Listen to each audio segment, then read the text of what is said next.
Mr. Silent Channel. Chapter 146 hanggang 150 alam ko na. 0146. Marami akong kaaway, paano ko malalaman kung sino ang kumuha sa kanila? Galit na sinabi ni Chu Yunyao, kasalanan mo ang lahat, na-knockout mo ang driver at bodyguard ko, at muntik kang ma-accident. Hindi napigilan ni Ye Fan ang matawa. Are you okay? Tsaka yung bodyguard mo lang, kahit gising siya, baka hindi magawa ang dalawang ninja na ito. Head-on silang lumalaban, pero assassination is very skillful. Medyo natakot din si Chu Yunyao. Dahil matagal na siyang hindi nakatagpo ng anumang panganib, hindi niya nakaugalian na magdala ng napakaraming bodyguard. Sa kabutihang palad, naroon si Ye Fan, at ligtas siya sa pagkakataong ito, na nagpatibay din sa kanyang paniniwala na gusto niyang i-recruit si Ye Fan.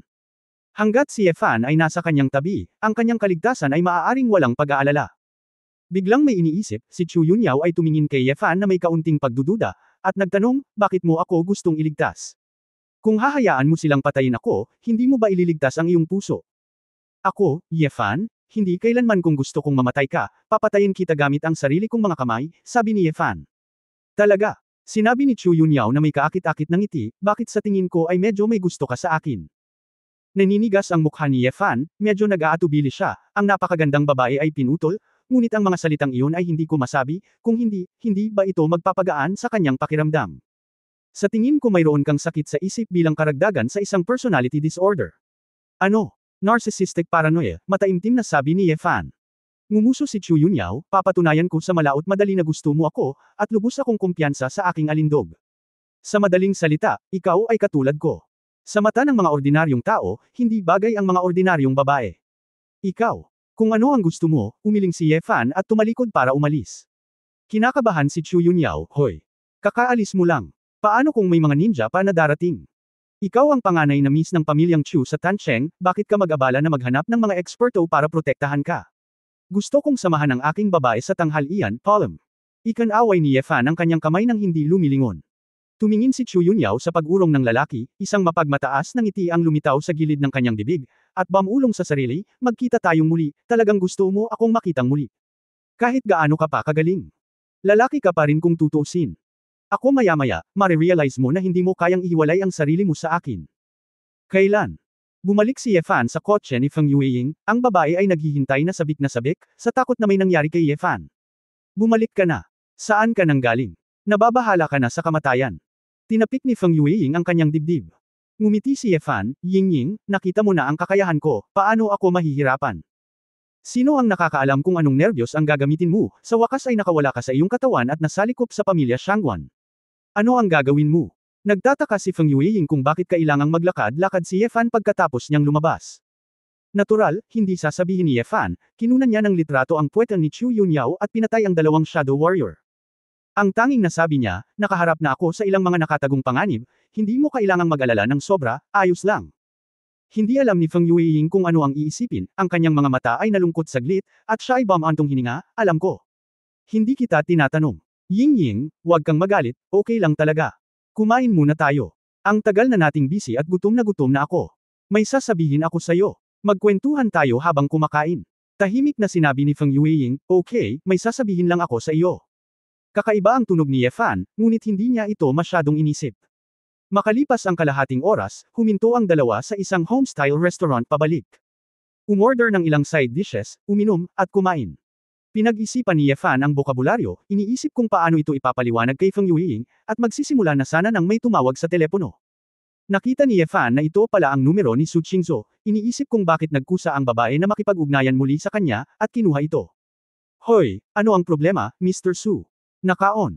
Sa kabilang dulo ng telepono, si Su Qingzhou ay natahimik sandali, at sinabing, nasaan ka? Naghahaponan ako kasama si Minister Feng sa restaurant, sabi ni Ye Fan. Lumabas kayo sa Feiyun Mansion. Oo. Siya nga pala, huwag kang mag-alala, ang huling bayad ay nabawi na, at ang gawaing itinalaga ng organisasyon ay natapos na, nakangiting sabi ni Ye Fan. Halatang nagulat si Su Qingzhou, handang ibigay ng Shanghai ang pera. Siyempre, natural na magbayad ng utang, kung hindi, bakit tayo pupunta dito? Sabi ni Ye Fan. Bagamat maraming tanong si Su Qingzhou, ayaw niyang makipag-usap ng marami sa telepono, at malamig na sinabi, bumalik ka kaagad pagkatapos kumain kasama si Minister Feng. Pagkatapos umuwi sa gabi, pumunta sa lugar ni Lola kasama ko, gusto kanyang makita. Noon lang naintindihan ni Yefan na ang pakiramdam ay gusto siyang makita ng matanda, kaya tumawag si Su Qingzu sa telepono para hanapin siya. Kung hindi dahil kay Bishuchin, hindi pa rin siguro pinansin ng babae ang kanyang iniisip. Pagkatapos ibaba ang telepono, nagtanong si Feng Yueying na may komplikadong tingin, si Mr. Su ba yun? Oo, mabilis tayong bumalik, sabi ni Yefan. Well, sa totoo lang, hindi ka dapat pumunta. Hayaan mong mag-alala si President Su tungkol sa iyo, hindi mo dapat, mukhang nahihiya si Feng Yueying. Nagtataka si Yefan, ito ang trabaho ko ngayon, bakit hindi ako sasama? Ying, huwag mo nang pag-usapan ito, may ipagtatapat ako sa iyo ngayon, tungkol sa akin at kay President Su. Bago matapos magsalita si Yefan, bigla siyang pinutol ni Feng Yueying. Alam ko, kasal ka na, mabilis na sabi ni Feng Yueying. Natigilan si Yefan. Matapos matigilan ng ilang segundo, nagtanong siya, alam mo ba? Well, sagot ni Feng Yueying, ang kanyang ekspresyon ay mukhang kalmado, na may bahagyang ngiti sa gilid ng kanyang bibig, ngunit ang kanyang mga mata ay bahagyang umiwas, at ayaw niyang makipag-eye contact sa lalaki. Matagal nang hindi maganda ang pakiramdam ni Yefan. Hindi nakakagulat na kakaiba ang pakiramdam ni Feng Yueying nang magkita sila ngayon, at masyado niyang nagawang itago ang kanyang mga iniisip. Sino ang nagsabi sa iyo? Qingzu, tanong ni Yefan. Ibinaba ni Feng Yueying ang kanyang ulo at sinabing, huwag ka nang magtanong, hindi naman ito masamang balita, isa itong masayang kaganapan. Ying, dapat sinabi ko na sa iyo ng mas maaga, hindi ko sinasadyang itago ito sa iyo. Ako. Bago makapagpatuloy si Yefan, pinutol siya ni Feng Yueying at sinabing, hindi mo na kailangang magpaliwanag sa akin, naiintindihan ko. Hindi rin tayo opisyal na naging magkasintahan, at hindi ko nararamdaman na pinagtaksilan mo ako o ano paman. At saka, nagpapasalamat ako na huli na ang lahat, salamat sa iyo na ang aking kapatid ay ipinadala sa napakagandang ospital at natanggap ang pinakamahusay na paggamot, ako mismo ay nailigtas mo ng paulit-ulit. Isa kang napakapagkakatiwalaang tao sa akin. Taos puso akong hiling sa iyo at kay President Su. Hindi ko alam kung bakit, bagamat sinabi ni Feng Yueying ang mga salitang ito nang nakangiti, ngunit hindi komportable si Yefan sa pakikinig dito. Ying, sincere ba ang mga salita mo? Sumimangot si Yefan. Tumango si Feng Yueying at sinabi, syempre taos puso akong hiling sa inyong lahat ay nasa hustong gulang na, hindi ko na kailangang magsinungaling, at maaari tayong maging magkaibigan sa hinaharap, hindi mahalaga. Chapter 0147 Domineering at makasarili. 0147. Hindi mahalaga. Si Yefan ay naging mas hindi komportable pagkatapos marinig ito, at matigas na sinabi, pero talagang gusto kita, hindi mo ba nararamdaman na nakipag-date ka sa akin noon? Ang mukha ni Feng Yueying ay nanlamig saglit, at isang flash ng liwanag ang kumislap sa kanyang mga mata. Huminga ng malalim si Jingying at tila pinipigilan ang kanyang emosyon. Ying, kapag mas kalmado ka, mas nag-aalala ako. May nangyari ba? Pakiramdam ko ay may tinatago ka, sabi ni Yefan na nakakunot ang noo.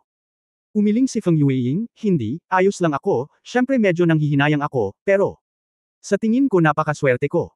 Ikaw man o si Mr. Su, talagang mabait sila sa akin. Alam kong gusto mo talaga si Mr. Su.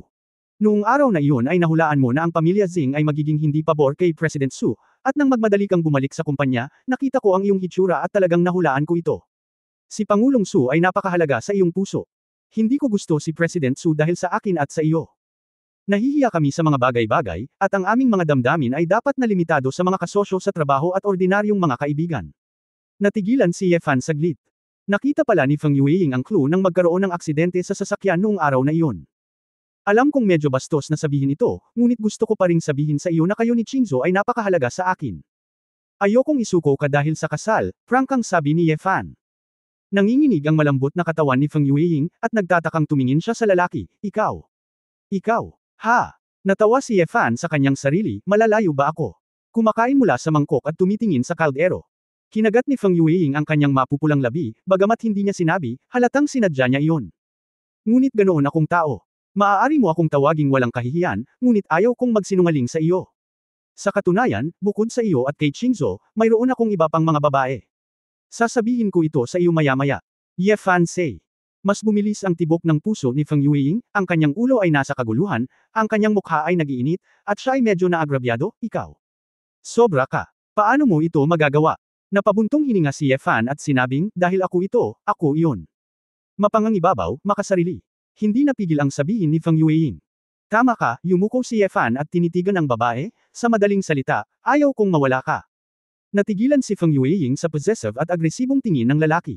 Kung sinabi ng isang ordinaryong lalaki, siguradong sasample siya sa likod. Pero iba si Yefan. Ang mga aksyon ni Yefan at ang background na ipinakita ni Yefan ay sapat na upang patunayan na hindi siya isang ordinaryong tao. Si Feng Yueying ay hindi isang walang muwang na babae.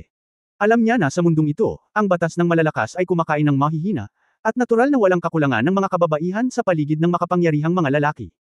Kaya naman, alam na alam niya na sinabi ni Ye Fan ang mga salitang ito dahil may puhunan siya. Alam ko.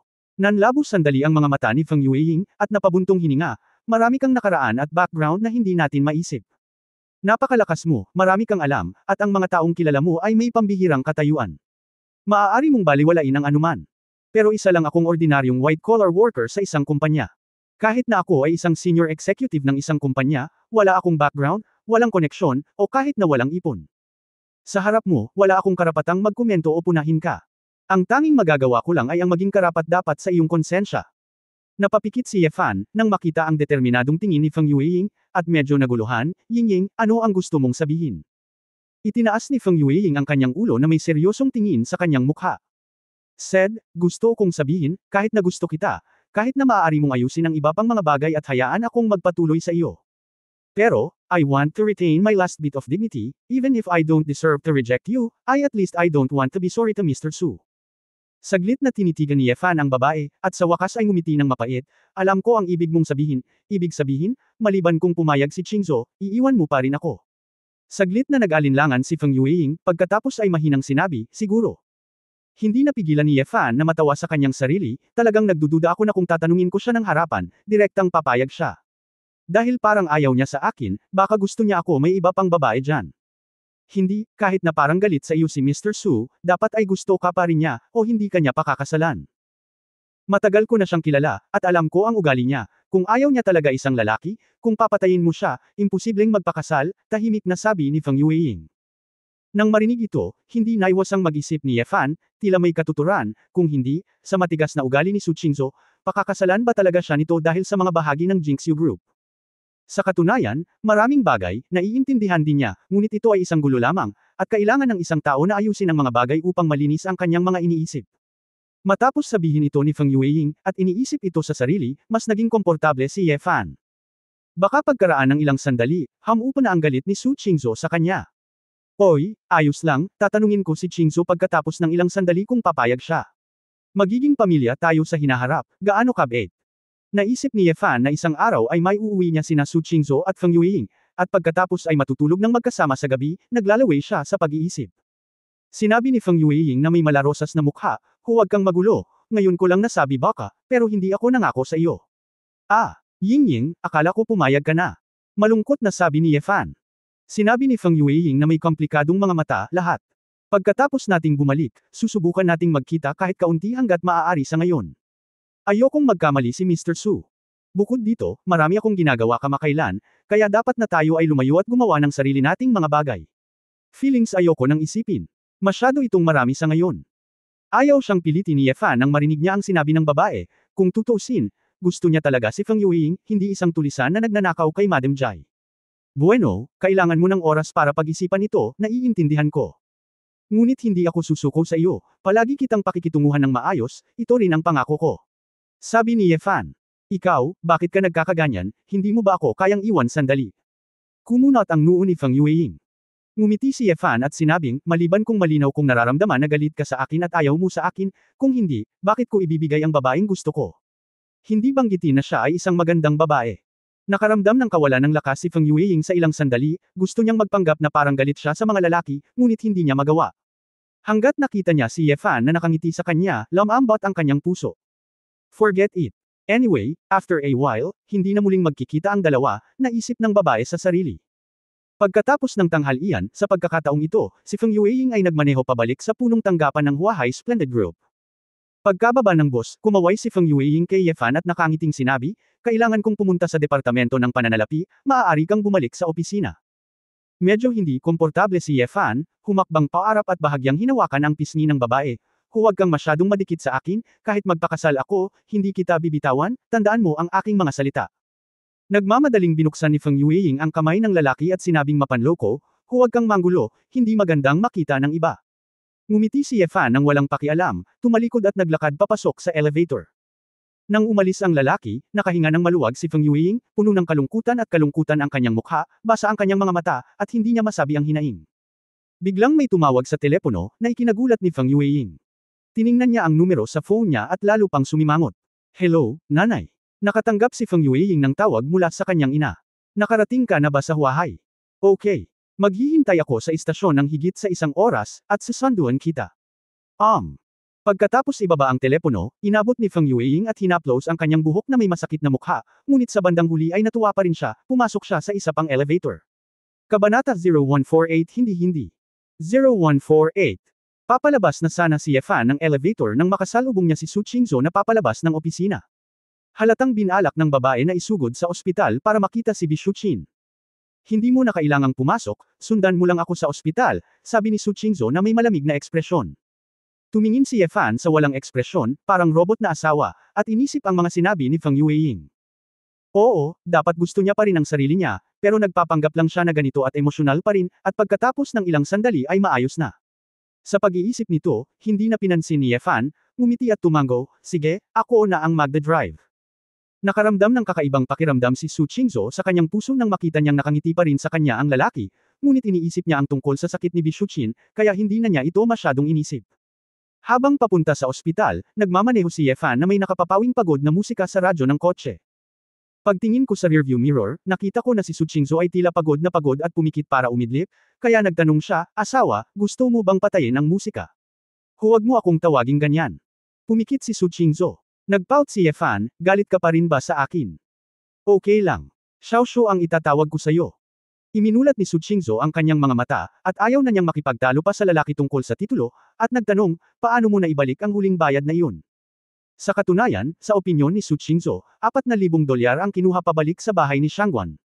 10,000 ay karaniwang imposible. Sa ilalim ng kapangyarihan ng pamilyang Shangguan sa Jiang Province, makatuwirang humawak ng 40 milyon. Naisip ito ni Yefan, bakit hindi gamitin ang pagkakataong ito para magsabi ng higit pang magagandang bagay tungkol kay Feng Yueying, at maghanda para sa dalawang babae na mamuhay ng magkakasundo sa hinaharap. Kaya't ibinuka niya ang kanyang bibig at sinabing, wala itong kinalaman sa akin, higit sa lahat dahil kahanga-hanga si Yingying. Talagang kaya niyang magtrabaho at may magandang personalidad. Yingying. Isang kakaibang kulay ang kumislap sa magagandang mata ni Su Qingzhou, sa wakas gusto mo bang aminin na ang girlfriend mo ay si Feng Yueying? Natigilan sandali si Yefan, at nalilitong sinabi, hindi ko itinanggi. At saka, hindi mo ba alam kanina? Sinabi mo pa sa kanya ang tungkol sa kasal natin. Anong kalokohan ang pinagsasabi mo? Sumimangot si Su Qingzhou Liumei, paano ko sasabihin sa kanya ang tungkol sa kasal namin? Nasabi ko na dapat ilihim ang bagay na ito. Nakita ko lang na nanliligaw ka sa kanya noong nakaraang basketball game, at nakita ko na ang relasyon ninyong dalawa. Iyon lang. Natawa si Yefan at sinabing, Xiaoshu, hindi mo na kailangang itago ito sa akin, sinabi ko kay Yingying ngayon ang tungkol sa kasal natin, at sinabi niyang alam na niya ito. Hindi ikaw ang nagsabi, pwede bang ako? Ano ang sinabi mo? Ano? Mukhang nalilito si Su Qingzhou, at pagkatapos mag-isip ng ilang sandali, same time niyang sinabi, Yefan, masasabi ko sa iyo ng malinaw na hindi ko sinabi sa kanya ang tungkol sa kasal. Hindi mo sinabi. Tapos sino nagsabi? Tiningnan ni Yefan ang ekspresyon ng babae, at tila hindi nagsisinungaling si Su Qingzhou. Bagamat napakalakas ng kakayahan ng babaeng ito sa pag-arte, makatuwirang hindi kailangan ang ganoong bagay. Umiling si Su Qingzhou, hindi ko alam, hindi ako. Akala ko nagkita kayo ng pribado, sinabi mo sa kanya ang tungkol sa kasal natin, at binigyan mo siya ng bagong sasakyan para paginhawahin ang kanyang kalooban. So, ikaw ba? Nagulat si Yefan. Sino ang nakakaalam, sa sandaling matapos siyang magsalita, pinalaki ni Su Qingzhou ang kanyang mga almond na mata na may malamig na mukha, at galit na sinabi, Yefan. Ano ang ibig mong sabihin dyan? Sa tingin mo ba pinalitan ko ang kanyang sasakyan para palayain siya? Iniwan ka niya. Masyado ka bang narcissistic? Nanigas ang ekspresyon ni Yefan, hindi niya ito sinasadya, ngunit tila medyo malabo ang sinabi niya. Hindi. Siyempre sa tingin ko hindi. Napaka-confident mo, bakit mo gagawin ang ganoong bagay? Xiaoshu, makinig ka sa akin, sa palagay ko ay bibigyan mo siya ng isang bagay dahil sa dalisay na kabutihan. Gustong magpaliwanag ni Yefan, ngunit tila kahit paano niya ipaliwanag ito, malilito siya. Hindi na makapaghintay si Su Qingzhou na sipain ang lalaking ito palabas ng kotse, ang kanyang dibdib ay umaalon sa galit. Sa tingin mo ba sobrang hinahamak kita? Para sa'yo, gusto kong magselos kay senior sister. Kailangan mong magpadala ng sasakyan para itaboy siya. Walang hiyang bastard, lumabas ka sa kotse para sa akin. Hindi nakaimik si Yefan. Di ba may nasabi lang siyang mali? Paano ito magiging katulad ng pagsabog ng isang explosive depot? Ang babaeng ito minsan kasing lamig ng yelo, minsan parang bulkan na pumuputok, nakakatakot talaga. Xiaoshu, huwag kang magalit, mali ang nasabi ko, hindi ko naman talaga sinasadya. Hindi ko alam kung bakit, sumakit lang ang ulo ko, humihingi ako ng tawad sa iyo. Yan ang iniisip mo sa puso mo. Hindi totoo. Ito ay. Totoo naman na walang kapintasan ang mga taong hindi santo at pantas, mali lang ang nasabi ko, hindi mo naman kailangan panghawakan ng ganito diba? Kagat. Sinasabi mo bang aso ako? Ibig mong sabihin ng gugulo ako nang wala sa oras. Siyempre hindi. Ito. Hindi ko alam kung ano ang sasabihin ko. Anyway, calm down, curious lang talaga ako, sino nagsabi sa akin she and we are just married? Narcissism. Huwagsan. Pervert. Huwag mo akong kausapin. Si Su Qingzhou ay napagalitan ng tatlong magkakasunod, ang kanyang mga mata ay namumula sa galit, pagkatapos ay ibinaling niya ang kanyang ulo at tumingin sa labas ng bintana, ayaw magsalita sa akin. Sabi ng lalaki. Mukhang napahiya si Ye Fan at huminga ng malalim. Tila kailangan niyang maging mas maingat sa mga sasabihin niya sa hinaharap. Napakalakas ng pagpapahalaga sa sarili ni Su Qingzhou, at ang kaunting kapabayaan ay magdudulot ng bagyo. Nang dumating sila sa ospital at naglakad papunta sa ward ni Bishuchin, ang eksena sa kama ay lubos na nagulat sa kanilang dalawa. Nakita ko si Bishuchin na nakaupo, namumula ang mukha at magandang kutis, nakikipagkwentuhan at nakikipagtawanan kay Tita Jiang. Lola, mas maganda ka, epektibo ba ang paggamot? Masayang humakbang pasulong si Su Qingzhou. Nanlalabo ang mga mata ni Ye Fan. Alam niya na ito ang pagbabalik sa liwanag ni Bishuchin, at nalalapit na ang deadline. Magiliw na inabot ni Bishuchin ang kanyang kamay, hinawakan ang ulo ni Su Qingzhou, at sinabi kay Ye Fan, may gusto akong sabihin sa iyo ng personal. Lola, sabihin mo sa akin, ano ang problema? Naisip ni Ye Fan sa kanyang sarili, wala nang mas kapana-panabik kaysa sa pagpapakasal kay Su Qingzhou. Meron akong binigay sa akin ng asawa ko bago siya umalis. Ikaw ang manugang ng pamilya naming Su, at kahit kailan ay hindi ka nabigyan ng disente. Naisip ko, dahil iniwan ko ang kumpanya kay Xiao Shu, ipaubaya ko na sa iyo ang bagay na ito. Ang token ng pamilyang Su, ibibigay ko sa iyo. Pagkatapos magsalita, naglabas si Bishuchin ng isang jade ring finger, ang material ng buong singsing na daliri ay medyo mataas ang grado sa unang tingin, at ang buong katawan ay nagpapakita ng isang misteryosong berdeng kinang, na nilalaman ngunit hindi nakakalat, na parang ang loob mayroong libu-libong mundo, at tiyak na hindi ito isang ordinaryong jade. Lola, bakit mo ibinigay sa kanya ang pamana ng pamilya? Nakita na ni Su Qingzhou ang wrench na ito noong bata pa siya, akala niya ay ipinasa ito kay Su Changping, ngunit hindi niya inaasahan na mananatili ito kay Bishuchin. Ang punto ay, ito ang pinakamamahal na pamana ng pamilya ni Su Yuwei, paano niya ito maibibigay kay Ye Fan na napupuot dito? Hindi namin sinabing hayaan si Ye Fan na sumali sa pamilya. Pinakasalan mo siya, at siya ang magiging padre de pamilya sa hinaharap. Ano ang masama sa pag-iingat ng heirloom na ito para sa kanya? Nakangiting saway ni Bishuchin. Kinagat ni Su Qingzhou ang kanyang mga pilak ng ngipin, ngunit hindi siya nagmamadaling hilingin ito, kaya kailangan niyang magmukhang hindi kumbinsido. Tuwang-tuwa si Ye Fan. Napakaganda ng bagay na ito. Dali-dali niya itong kinuha gamit ang dalawang kamay at tinignan ng mabuti. Lola, magalang ka, ako. Sa kalagitnaan ng pangungusap, biglang napagtanto ni Ye Fan na may mali. Mayroong ilang magagandang pattern sa wrench na ito, tulad ng isang maliit na chismis. Bilang karagdagan, mayroong mga sulat. Hindi. Si Ye Fan ay nakatingin ng diretso sa kanya, ang kanyang ekspresyon ay nanlamig, na parang nagyelo. Kabanata 0149 ang pagnanasang umiyak. 0149. Idiot, ito ay nakikita ang lahat, hindi mo ba maintindihan ang mga karakter sa script ng selyo? Binigyan siya ni Su Qingzhou ng isang puting tingin, iniisip na ang lalaking ito ay mahusay sa mga banyagang wika, ngunit ang kanyang sinaunang prosa ay hindi kasing husay ng sa kanya. Marami siyang natutunang sinaunang mga karakter ng script ng selyo mula kay Su Yuwei noong bata pa siya, at marami rin siyang nabasang mga sinaunang aklat, na lahat ay nilinang mula pa noong bata pa siya. Mapait na ngumiti si Ye Fan, nakatingin kay Bishuchin na may misteryosong ngiti, pakiramdam niya ay nasa barkong pirata siya. Hindi niya ito maintindihan, ngunit pagkatapos niyang maunawaan ito, naramdaman niya ang pag-iyak. Itong Su Qingzhou, itong pamilyang Su, ano ang nangyayari? Lola, hindi ko ba gusto ang isang bagay na napakahalaga? Gustong tumanggi ni Ye Fan. Bakit, ayaw mo ba sa mga bagay na ibinigay ng aking matanda? Nagkunwaring hindi masaya si Bishuchin. Napabuntong hininga si Ye Fan, tila maliban na lang kung iiwan niya si Su Qingzhou, kung hindi, ang singsing na ito ay talagang ilalagay sa kanya. Lalong nena si Su Qingzhou, anong ibig mong sabihin? Binigyan ka ni Lola ng isang pamana ng pamilya, pero mapili ka pa rin. Tiningnan ni Ye Fan ang kanyang inosente at cute na asawa, alam niyang hindi niya alam, ano ang kanyang pamilya. Ano ang background, sabi ng puso, lousy marrying you is really too expensive. Alam ng multo kung aling magulong daan ang tatahakin. Gayunpaman, dahil ang asawa ay pinili ng kanyang sarili at ang kasal ay kasal na, kailangan niyang kumagat ng bala. Hindi rin siya isang taong natatakot sa mga bagay-bagay. Nang makilala niya si Su Qingzhou at makuha ang singsing na ito, malamang na ito na ang kanyang kapalaran. Kahit ano, magiging magalang ako, tatanggapin ko. Ngumiti si Ye Fan at inilagay ang singsing sa kanyang bulsa. Nagkatinginan sina Bishuchin at Tia Jiang at ngumiti ng may kasiyahan. Ye Fan, ibibigay ko sa iyo ang family heirloom. Mayroon akong maliit na kahilingan. Sa hinaharap, kung magkakaroon ka ng mga anak, kahit na dalawa, para ang isang bata ay matawag na Su, okay. Walang pakialam si Ye Fan tungkol dito. Pakiramdam niya ay imposibleng magkaroon siya ng isang anak sa hinaharap, kaya tuwang-tuwa siyang tumango, walang problema. Namula ang medyo namumula na pamumula ni Su Qingzhou, isa siyang dilaw na bulaklak, kaya natural na nahihiya siyang magkaanak. Okay, may mga susunod na gagawin, sinabi ko kay Xiao Shu. Ye Fan, lumabas ka, sabi ni Bishuchin. Hihihit na sana si Ye Fan ng sigarilyo, kaya lumabas siya ng kwarto at lumabas ng ospital. Si Su Qingzhou, na nanatili sa ward, ay nagsimulang kumilos na parang layaw na bata, hinawakan ang kamay ng kanyang lola, Lola, bakit mo siya binibigyan ng wrench? Kinuha niya itong family heirloom, ibig sabihin gusto niya talagang manatili sa tabi mo. Pagsubok din ito para sa iyo. Marahan nang umiti si Bishuchin. Naalala ni Su Qingzhou ang pag-aaway sa kotse, at malungkot na sinabi, pero Lola. Naiinis ako sa kanya, gusto kong makipaghiwalay sa kanya, bakit gusto mo akong pakasalan? Huwag kang magsalita ng walang kaparirikan. May asawa ka, paano mo nasasabi ang ganyang bagay? Sumimangot si Bishuchin, inabot niya ang mukha ng kanyang apo, at same time na sinabi, anak, alam kong maraming pagkukulang si Ye Fan, ngunit kailangan mong maniwala kay Lola. Tiyak na siya ang pinakaangkop na asawa para sa iyo. Bakit? Naguguluhan si Su Qingzhou. Saglit na kumikislap ang mga mata ni Bishuchin, at sinabing, sa hinaharap. Maaring unti-unti mong naiintindihan. Natatakot ako na hindi na ako makapaghintay hanggang mamaya. Pagdating ko ngayon lang, gusto ko siyang paalisan ng sasakyan.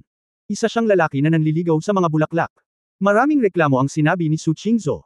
Nagpakawala ng mahabang buntong hininga si Bishuchin at sinabing, hindi mo talaga siya gusto.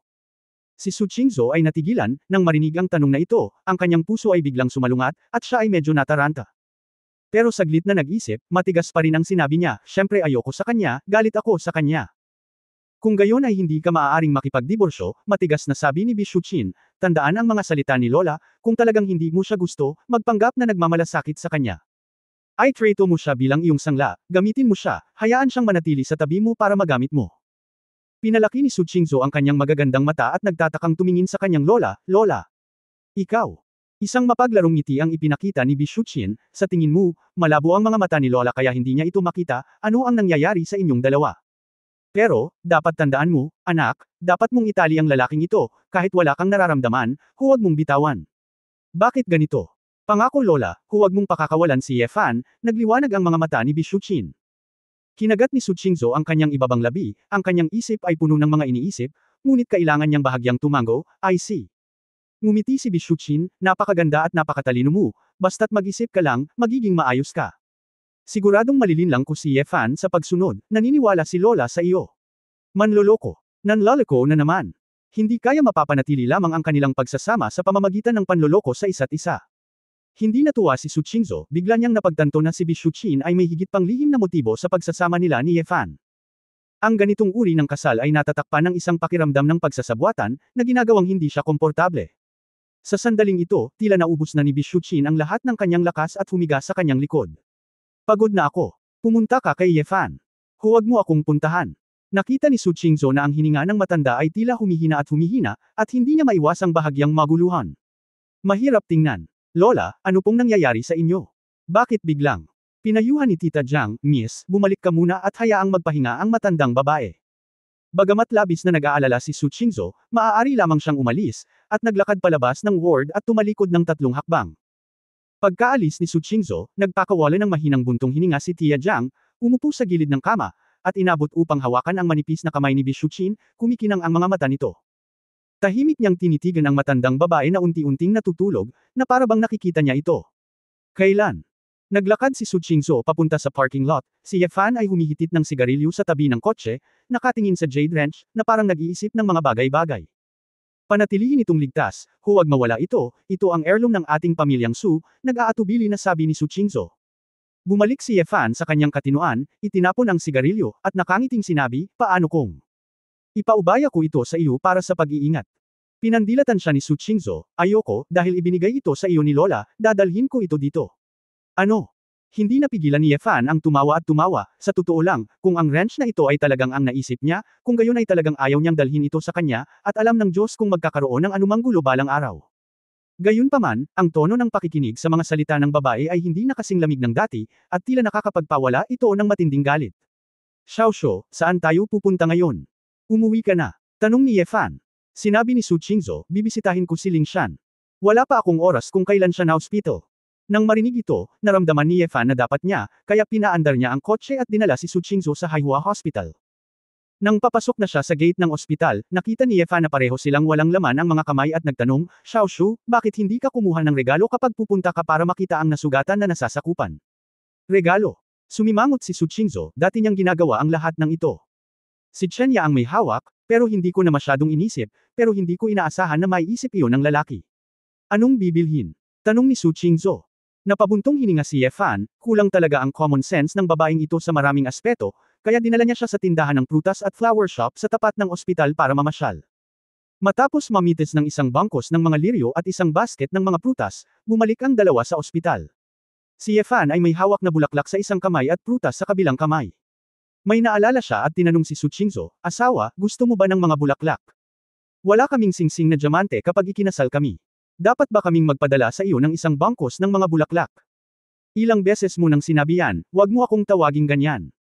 Malamig ang mukha ni Su Qingzhou, ngunit tumibok ang kanyang puso, iniisip, kung talagang bibigyan siya ng mga bulaklak ng lalaking ito, tatanggapin ba niya ito? Sa pag-iisip ng mabuti, ang mga bulaklak mismo ay hindi makasalanan, hindi ko na kailangang tumira kasama ang mga bulaklak. Kung bibigyan siya ni Yefan, dapat niya itong tanggapin. Hindi yun inisip ni Yefan. Nakita niyang parang naiinis si Su Qingzhou at gustong magalit, kaya dali-dali siyang napag-alitan. Ngumiti siya at sinabing, huwag kang excited, hindi kita padadalhan ng bulaklak. Hehe. Lalong nanlamig ang mukha ni Su Qingzhou nang marinig niya ito, ngumuso siya, inilibot ang kanyang mga mata sa lalaki, at galit na sinabi, mas mabuti pang ganito, kung maglakas loob kang ibigay, ibabawas ang iyong sweldo.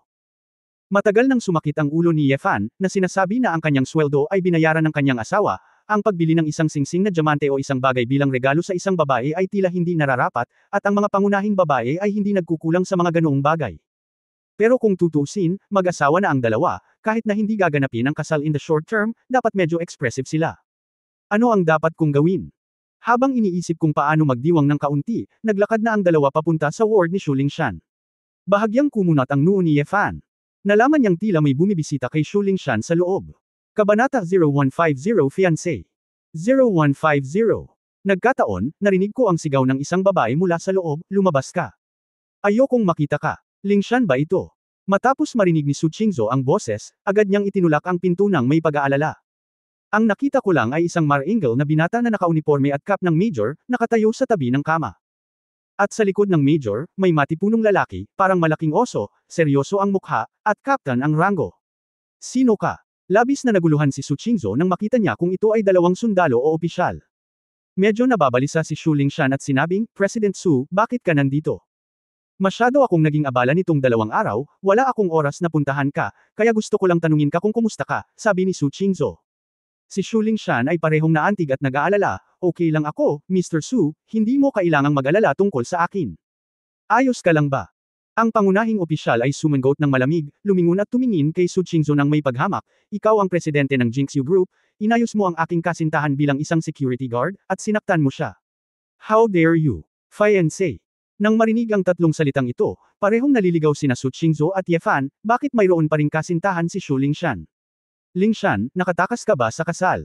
Narinig din ito ni Su Qingzhou. Hindi. President Su, huwag makinig sa kanyang kalokohan. Lumingon si Shu Lingshan at tinitigan ang Major, Zhao Chanchuan. Anong kalokohan ang pinagsasabi mo? Gayunpaman, may galit ka sa bata sa bahay, at gusto mong pakasalan ang aking sikat na anak na babae. Kung hindi kita pahalagahan, saang round kita kukunin? Bata ka pa, pero gusto mo pa bang tumakas sa kasal? Puno ng pagmamataas ang mukha ni Zhao Chanchuan. Namula ang mukha ni Shu Lingshan, at galit na sinabi niya, sino ang magpapakasal sa iyo?